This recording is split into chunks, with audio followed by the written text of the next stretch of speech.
আসসালামু আলাইকুম প্রিয় দর্শক, welcome back to my channel Ridwan Arsal. আশা করি প্রত্যেকেই ভালো আছেন। আপনাদের মাঝে কিছুদিন হলো কোনো ভিডিও শেয়ার করা হচ্ছে না, তো আজকে আমি আপনাদের জন্য একটা রেসিপি নিয়ে এসেছি। দেখে বুঝতে পারছেন হাঁসের মাংস। তো চলুন শুরু করা যাক রেসিপিটি।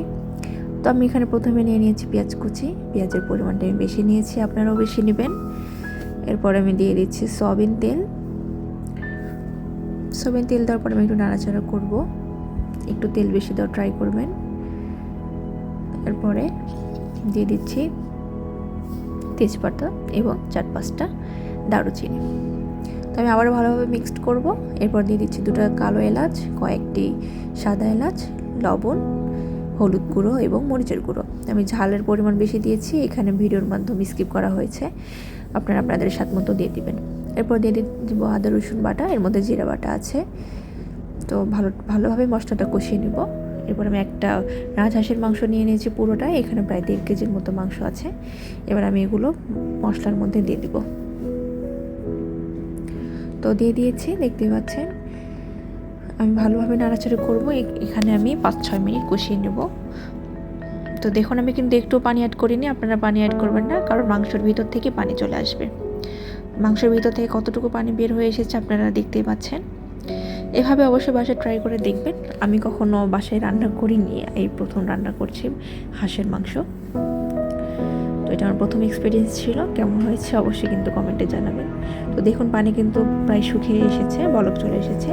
এরপর আমি দিয়ে দেবো এর মধ্যে আস্ত রসুন। আমি 8টি রসুন দিয়েছি। অবশ্যই রসুন দেওয়ার চেষ্টা করবেন, রসুন খেতে আমার ভালো লাগে, আপনারা না চাইলে নাও দিতে পারেন। তো আমার পানিটা প্রায় শুকিয়ে এসেছে এবং আমি অন্য একটি পাত্রে আগে থেকে গরম পানি করে রেখেছিলাম। আমি গরম পানিটা অ্যাড করব যেন তাড়াতাড়ি মাংসটা সিদ্ধ হয়ে যায়।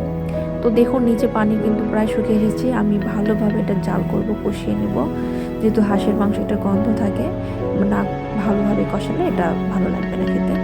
তো আমি এখন দিয়ে দিয়েছি পানি।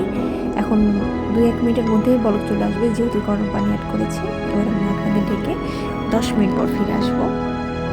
দেখুন, প্রায় নিচ থেকে পানি শুকিয়ে গেছে এবং আমি কিন্তু সম্পূর্ণ পানিটুকু শুকিয়েছি। নিচে পানি রাখলে কিন্তু ভালো লাগবে না খেতে। আপনারা অবশ্যই হাঁসের মাংসটা একটু শুকনো শুকনো করার চেষ্টা করবেন। তো আমি জিরার গুঁড়া দিয়ে আমি আরেকটু নাড়াচাড়া করে দিব।